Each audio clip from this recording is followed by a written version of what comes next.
So let's start our today's session on quantitative primary data analysis. It is day 11, 19th January 2024, 7 to 9:30 p.m. Session 1, 2, and 3. Myself, Zahid Bashir, your trainer for quantitative primary data analysis. All right. I will start from the basic level of SEM, don't worry. Let's start from uh, the EFA, which is basically the requirement before running the CFA. So our session will comprise of the difference between EFA and CFA and how we apply the EFA using SPSS. Then I will let you know some overview regarding the structural equation modeling.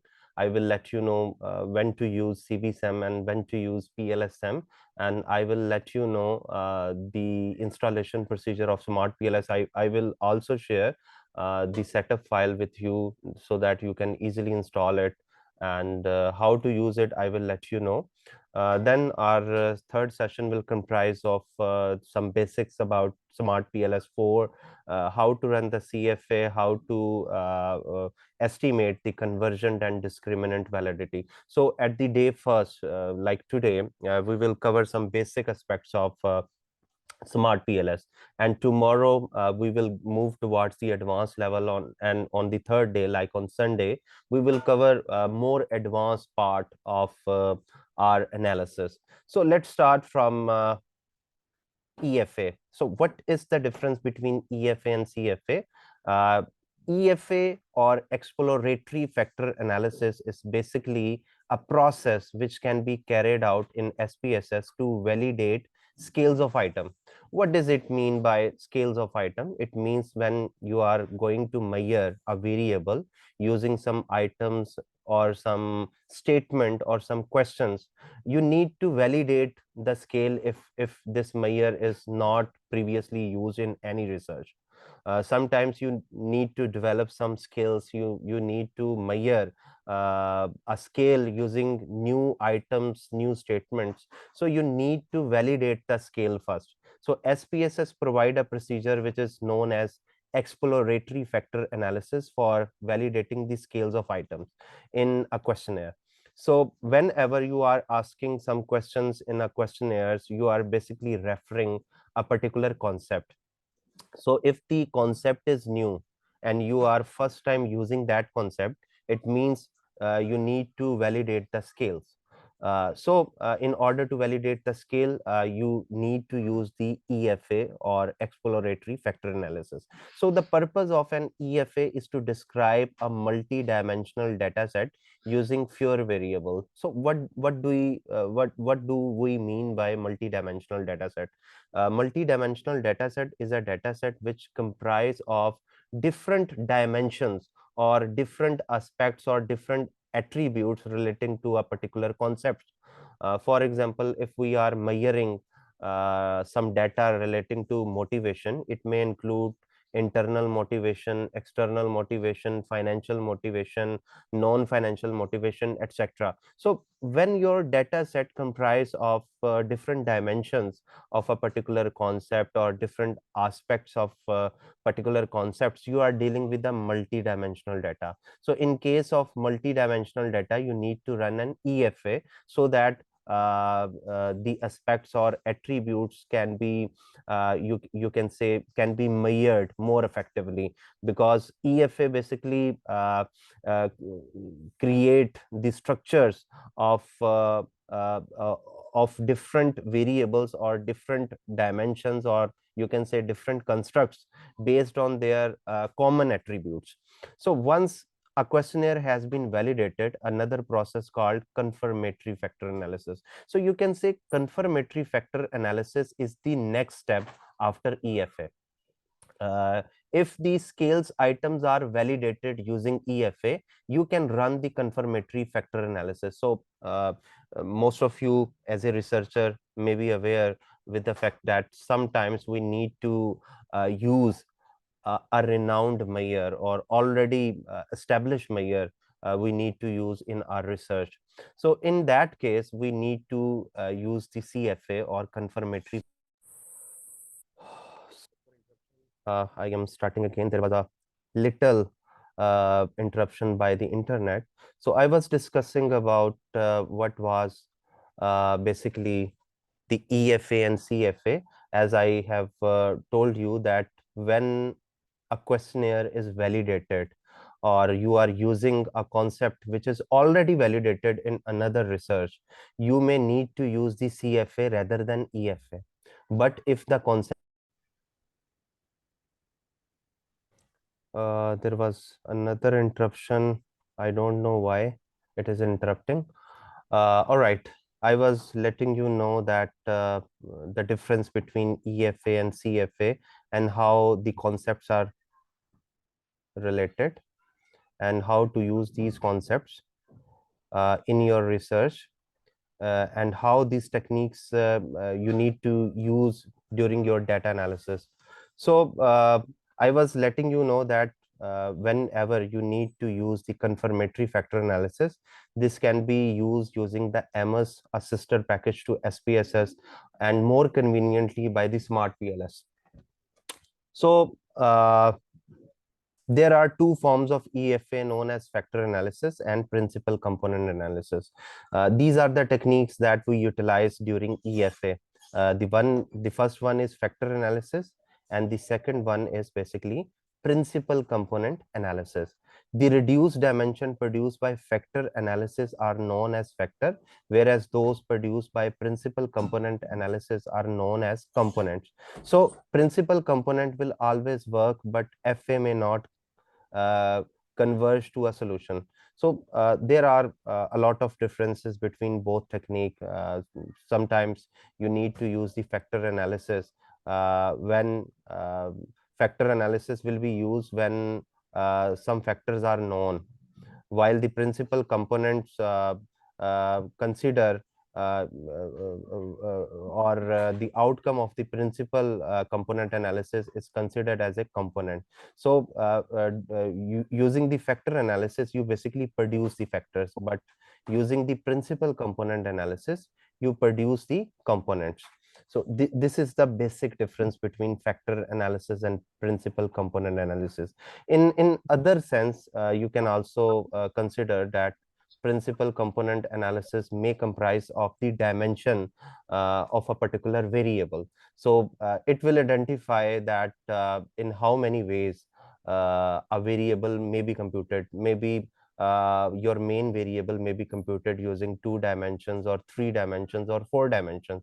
So principal component analysis provides how many dimensions are involved in your variables, while the factor analysis will let you know how many factors are there in order to measure your main variable or your dimensions more accurately. Next is factor analysis and principal component analysis. We will analyze these two concepts more deeply, because this will require a lot of steps in order to consider the analysis more accurately. So let's suppose we are discussing about FA and PCA, which is factor analysis and principal component analysis. So factor analysis is basically analyzes the relationship between the individual item variance and common shared variance between item, whereas principal component analysis basically analyzes the relationship between individual item variances and total. So you can see the difference. In case of factor analysis, the individual items variances are shared with common variances, while in case of principal component analysis, you are dealing or you are comparing the individual item variances with total variance. So this is a slight difference between factor analysis and principal component analysis, but you will understand the difference when you analyze your data more accurately. I need to mute all. Just wait a second. All right. I was discussing about this concept about factor analysis and principal component analysis, that how both are different from each other. So factor analysis is therefore preferable to principal component analysis in the early stages of an analysis. Basically, in order to complete your principal component analysis, you need factor analysis first. If you have analyzed your factors, then you are able to analyze your principal component analysis. But if you not have analyzed your factors, you will not be able to analyze your components as well. So factor analysis is basically the early stage of an analysis, and it allows us to measure the ratio of an item's unique variance. So how much an items has a unique variance out of total variance or shared variance, which is also known as communality. This will be the term which will be used during EFA. So when I will practically run the EFA using SPSS, there is a term which will appear as a communality. So what does it mean? It means an item's unique variance as compared to its shared variance in the measurement of a construct, in the measurement of a variable. So you need to understand this, and there are some guidelines I will let you know in order to validate a factor, in order to validate a construct. There are some values, there are some guidelines. So you need to understand all the idea or the whole concepts more clearly. So next is, as dimension reduction technique seeks to identify items with a shared variance, it is advisable to remove any item with a communality score less than 0.2. This is a guideline provided by a researcher named as Child in 2006, that when you are analyzing your data using factor analysis and principal component analysis, and in case of communality, if a factor has a communality score less than 0.2, you need to remove that factor.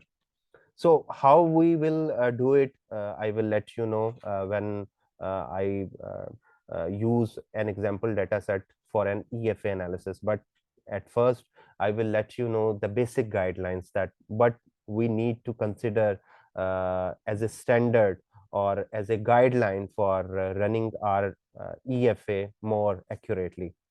Next is, item with low commonality score may indicate additional factor which could be explored in further studies by developing and measuring additional items. Sometimes a factor is indicating low commonality score. So it means that we may need to develop that factor, and it may also be possible that we may need some additional items to measure that factor. So you need to understand that whenever an item show low communality score, it means we need to measure that factor with additional items, or we need to develop that item.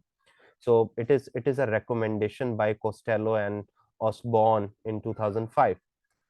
Then there are some EFA methods that we need to apply using SPSS. This is basically the principal access factoring method. If you are only dealing with your sample for further analysis, like it is a population in terms of the EFA, it is advisable to use the principal access factoring method.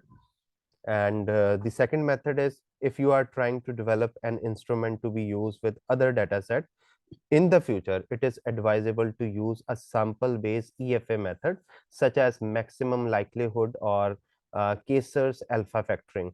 So whenever you are basically using to validate an instrument or a research item or a variable for the first time, which was not previously developed or which was not previously validated in any other study, it means you need to use sample based EFA method, which is maximum likelihood method, and it includes the Kaiser's alpha factoring.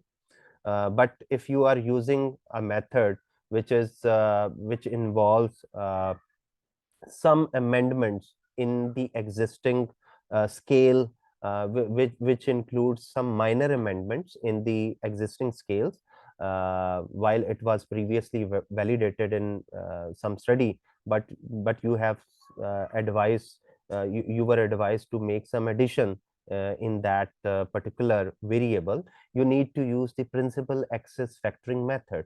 So I think you have understand both method. And why I am explaining these concepts over here, because when I am going to run the EFA procedure, these would be used over here, whether you need to use the principal access factoring method or you need to use the maximum likelihood sample based EFA method. So therefore I am explaining the whole idea over here, so you need a familiarity with these concepts.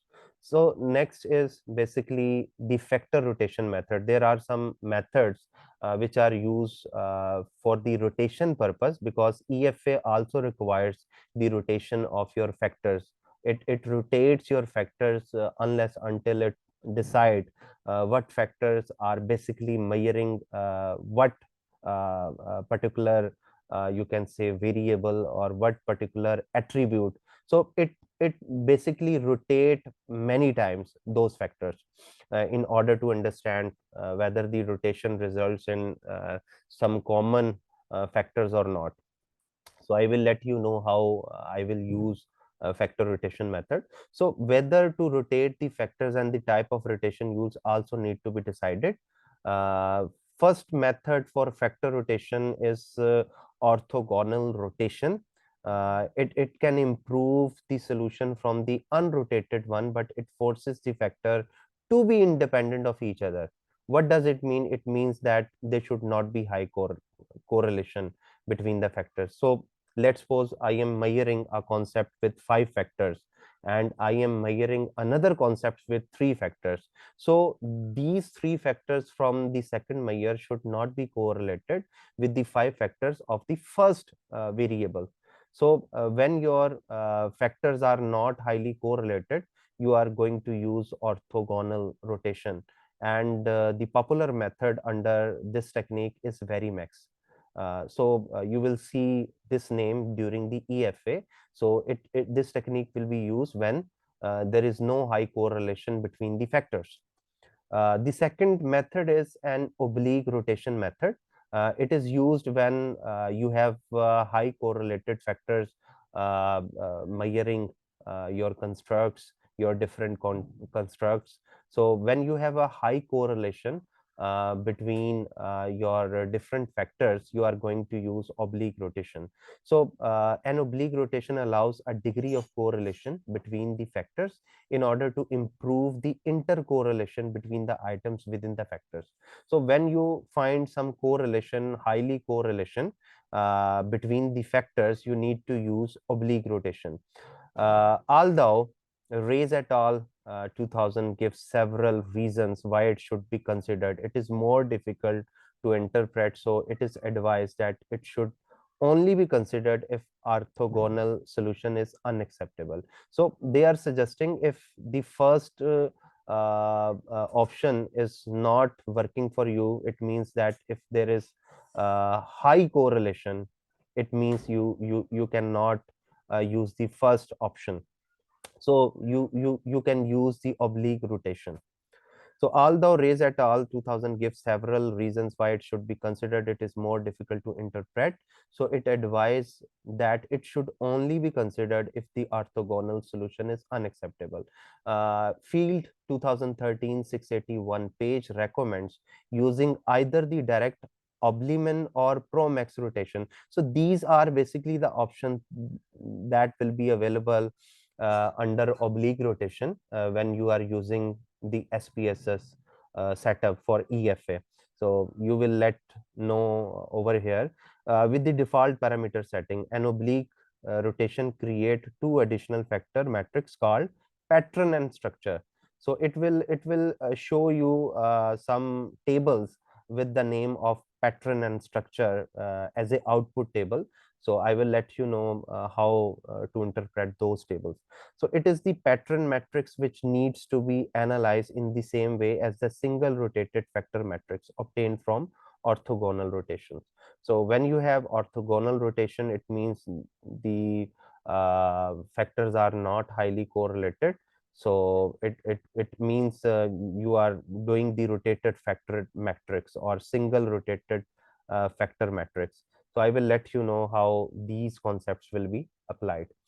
Next are basically some important guidelines that you need to understand, because when I will apply these guidelines during EFA process, so these guidelines will repeat over here. But before we analyze the EFA, we need to simply uh, uh, have an overview of these guidelines so that we can be able to understand the concept in more deep way. So, following are the advice of Field 2013 in 692 page. It is recommended to suppress factor loading less than 0.3. So, this is basically the cutoff value that we are going to use in our EFA process. If the factor loading is less than 0.3, the software will automatically drop that factor. So if a factor is showing, let's suppose a factor is showing a factor loading less than 0.3, like 0.25, 0.20, it will automatically drop that factor. Any item with all scores surpass should be removed. So all the scores of that particular item will also be removed from there. So scores greater than 0.4 are considered stable according to this researcher. This is the reference of some study in 1988. So they have suggested that if a factor is showing a score of 0.4 during EFA procedure, it means that is considered stable. So 0.3 is the minimum, while 0.4 is the ideal condition. If you got the value greater than 0.5, it will be much better, but 0.3 is the minimum requirement you need to fulfill. Next is item should not cross load too highly between factors. Sometimes the factors of one construct or one scale are also correlated with the factors of another scale. So there should be no cross load. There should be no cross loading, or there should be no correlation between the factors of different constructs. So item should not cross load too highly between factors measured by the ratio of loadings being greater than 75%. So it is the cutoff value if uh, the items or the factors of two different constructs are correlated, and their correlation is basically greater than 75%, it means they are cross loaded. So you need to verify those factors, and you need to remove some of the items or some of the factors from their cross loadings in order to make them stable. So there should be as many factors as possible with at least 3 non cross loading items. So this is the minimum requirement when we are measuring a construct or we are measuring a scale. We need to have at least 3 non-cross loading items with an acceptable loading score. So items should be removed one by one until the solution satisfy all the requirement. This is very important consideration when you are going to remove the item. Do not remove them all at once. You can remove them one by one, because sometimes removing one item at a time and running the procedure again will result in a better value of factor loading. It may increase the factor loading value of the remaining factors when you remove one item. But if you remove the all item all at once, it will result in decreasing your factor loading value for the other constructs. So it is advisable that item should be removed one by one until the solution satisfy all the requirements. So I will let you know how we will apply these procedure. The number of extracted factors may need to be reduced during the process. So you need to understand it is a factor reduction procedure. So we need to reduce the factor in order to complete the procedure. We need to extract some factor. So this is the validation process. We need to apply to validate a scale using the EFA procedure, and you need to understand how this validation procedure will apply while running the EFA.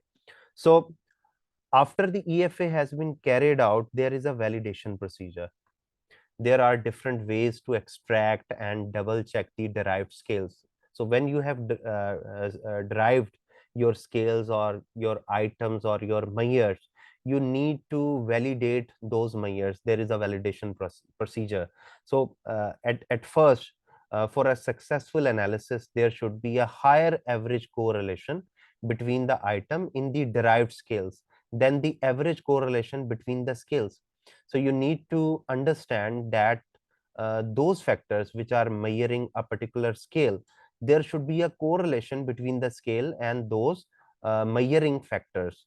There should be a higher average correlation between the items in the derived scales than the average correlation between the scales. So you need to understand that if we are measuring um, a scale by 5 items, for example, so those 5 items should have a correlation with their particular scales, not with the other scales.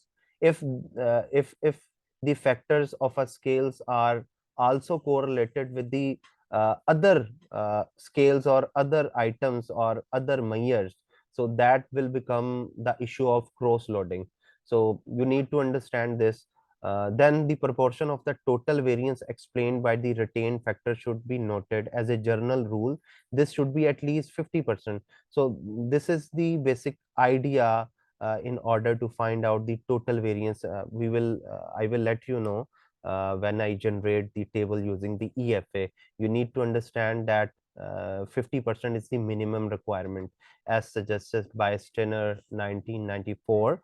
The adequacy of the sample size should also be checked. The average commonality should be checked for small samples. Finally, a test for multicollinearity based on the size of determinant of the correlation matrix should be carried out. That is a little more consideration, but that is not necessary at all, because majority of the researcher do not consider the correlation matrix. They consider the other criterias in a EFA process to validate their scales. So there are some steps for conducting the EFA. After these steps, I will let you know how to analyze the EFA using SPSS. So before I analyze the EFA using SPSS, you need to understand the steps involved. The first step is, before carrying out an EFA, the values of the bivariate correlation of all items should be analyzed. So the procedure require you to analyze bivariate correlation, but EFA automatically do this when we basically run the EFA procedure. It do it automatically. So we do not need to analyze the bivariate correlation separately. Anyhow, we can also do it using the Excel or SPSS or any other software as well. But the procedure of EFA include this step, so we don't need to do this step as a separate procedure. So in the step one, we have two consideration. The first is high value are an indication of multicollinearity. So if there is a high correlation between the factors, you need to understand that it indicates the multicollinearity issue, although they are not necessarily conditioned. So you can ignore multicollinearity issue at this stage, because we are going to validate our model. Because previously I have told you that if you found some correlation between your factors, you can apply another method of EFA. But if no correlation is found between your factors or your items, you can apply Varimax method for conducting EFA. So So this is a minimum issue. You should not be very concerned about this issue. The second consideration that is suggested by Field in 2013 at page 686, they suggested to remove one of the pair of item with bivariate correlation score greater than 0.80. So if you found some significance correlation, the value of which is greater than 0.80, they suggested to remove that pair of items. There is no statistical means for deciding which item of a pair to remove. This should be based on a qualitative interpretation. But my suggestion, and a lot of more researchers suggest, that you should not be more concerned about multicollinearity issue, because EFA provides alternatives, methods to deal with multicollinearity. So you don't need to worry about, you don't need to remove anything at this level. Step two basically requires you to decide on an appropriate method and rotation, probably Varimax to start with. So I have told you that if your factors are not correlated, you need to use Varimax. But if your factors are correlated, you need to use another method, that is oblique method.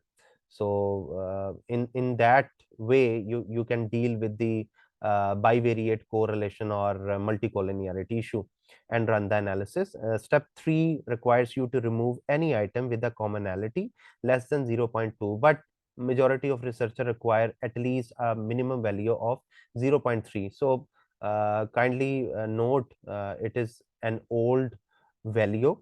At present, the researcher has agreed on a minimum value of commonality, which is 0.3. I have previously told you about it. Then, as a step 4, you need to optimize the number of factors.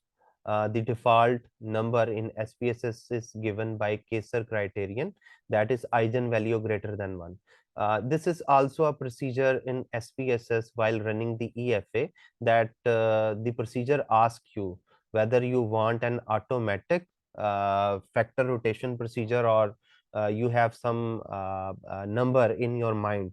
So if we decide that we should have two factors, three factors, four factor, or one component, two component, five components, etc. So if we have a number in our mind, we need to tell the software about that number. But if we want that the software will decide itself, then we need to consider the Kaiser's criterion, because the Kaiser criterion will decide itself that how many components can be created using the EFA procedure for factor reduction.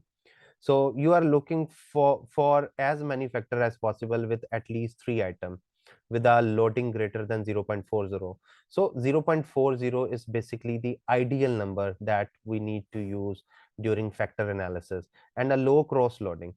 uh, Fix the number of factors to extract and rerun. Then step number 5, remove any item with no factor loading greater than 0.30 and rerun.